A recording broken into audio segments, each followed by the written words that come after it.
So, I feel like I have to say this. Oh no. Yikes. So last night I had this dream, and all I can remember, the point that I remember the dream was that I was on a bus, and I got off the bus, and it was kind of set in the south suburban London town that I grew up in, and there was a sort of back street off the high street, and for some reason the bus went into this back street, and I had this attaché case that had a bunch of money in it, and there was a bank on this back street, and the back street, unlike the high street, there were hardly any people there, but two people got off the bus with me, and I was trying to make a beeline for the bank. Anyway, I started off some sort of conversation between myself and these two individuals. Anyway, cut long story short, because none of that's really relevant, one of these individuals suddenly said to his pal, he said, grab the bag. And so this guy tries to grab the bag, and I didn't even know that, that they would not, I don't know why they thought there would be money in it, but they obviously did, and they wanted to grab the bag. So the guy goes to grab the bag, and then I give him this swift kung fu kick to the thorax. And then I immediately woke up, and I woke up because I suddenly heard, ow! Do you remember that? I remember that now. You kicked me.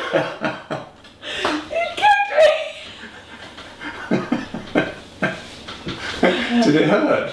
Yes. Oh, sorry. It scared me. I know. And the other thing that was going on is that you said ow, and then I woke up, and then I thought, oh, and I really didn't want to wake up. I really didn't want to be like wide awake because I knew it would be impossible to get back to sleep. So I was kind of in a very sort of semi-sleep state. So I just sort of checked, just sort of test the water to see how you were doing. And there were no discernible sounds or movement coming from you, so I felt like everything was okay. So I just went back to sleep. But I did too. I thought I would bring that up. And then I guess to tie it into what I wanted to say today was that although I don't want to give you a swift kung fu kick, there are times where I feel criticized by you when I'm in a low mood. And I don't really have my wits about you. I definitely feel like I want to lash. Wits about you. I definitely feel like I want to lash out. So, what's interesting about that is that I remember that when you were first studying psychology, and I was sort of my typical arcane self, no knowledge of that world at all, and we'd have a fight. And generally, it would be because I felt criticized, and then I'd lash out.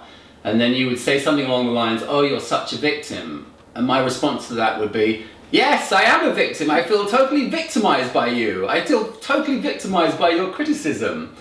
And what's so interesting now, more when I'm in a better mood or in high spirits, I can see how I'm not taking that from the sort of outside-in perspective. I can actually take ownership for how I'm feeling inside. And can see now what you were trying to indicate to me all those years ago, how now I can actually understand it and how I can take dominion over my feelings. And for years I was just like, that just feels like you're throwing fuel onto the fire of this argument by saying that. Well, I was. But there was. Am I going to get a word in edgewise? Yes, I'm sorry. You can. It's all yours. Well, I think you bring forward an area that is absolutely where I'm on my learning curve, and I don't know if you noticed, but I feel like it's definitely in my awareness and definitely something that I have at least internally noticed less reactivity on my part, but it is something where I realize that I can get really gripped by my thinking and then react and be critical of you. And it's something that I'm in process of being able to recognize in the moment, oh, it's not about Angus, this is about my own thinking that's creating all of this internal pressure.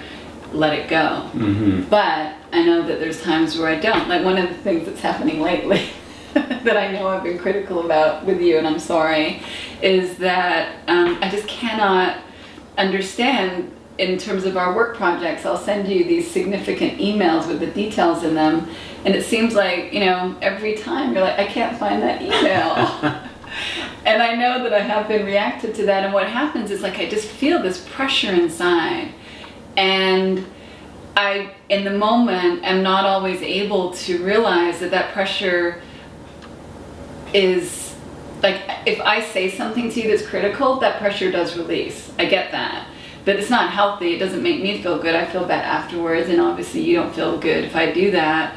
So it's about really, for me, learning like that pressure is not best released through saying something to you when I'm in that state of mind. Mm-hmm. And it just happened actually the other day where he sent me a text over this work thing and said, you know, can you send me the contact information? I don't know if I have the right text. And I, like, what are you doing? So in the moment when I got the text, I felt this pressure, and I started writing some text back to you. And I'm like, Rohini, let it go. Just send him the contact. It doesn't matter.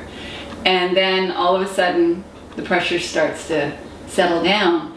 But what's so hard for me to see in the moment is that that pressure is coming from my own thinking, that it's my own beliefs, it's my own judgments, it's my own fear and my own insecurity that is causing me to feel that pressure. And the conditioned response would be to lash out at you, or not necessarily even in a big way, but just in a snippy way or in an unkind way. And I know that that adds up if it's not even a big way, but it's just lots of little snippy comments. At some point, it's the straw that breaks the camel's back. Mm-hmm. Yeah, it's for me, I can see how well, now actually what's interesting is I think now more and more I'm looking at the quality of my thinking, or the feeling that's associated with that thinking. So I could be feeling like I want to lash out. Even you know, now I'm actually quite proud of the fact that I can even do this when I'm in a low mood even. I mean, I still feel there's, you know, there's maybe some progress to be made there, but I can actually see how I'll kind of do an inventory of my feeling state and see where it is. And sometimes in actually doing that, not that I'm trying to espouse this as being any kind of technique, but sometimes in doing that, I settle. It's almost like it's a distraction for myself, and I get disconnected from that need to sort of like engage or lock horns. So, yeah, for me, it's just really observing my thinking and being more inclined to do that, looking for the indicators. Am I in, you know, obviously I'm in a low mood, and why do I need to lash out here? It's not going to lead anywhere in a positive direction. And that phone is very annoying now. We should have unplugged the phone. We should have unplugged the phone. But I'm not going to have any thinking about that. Can you edit it out? No, alas not. Darn. But this maybe we're saved by the bell. Okay, Saved by the Bell. Or the Bye. cold callers.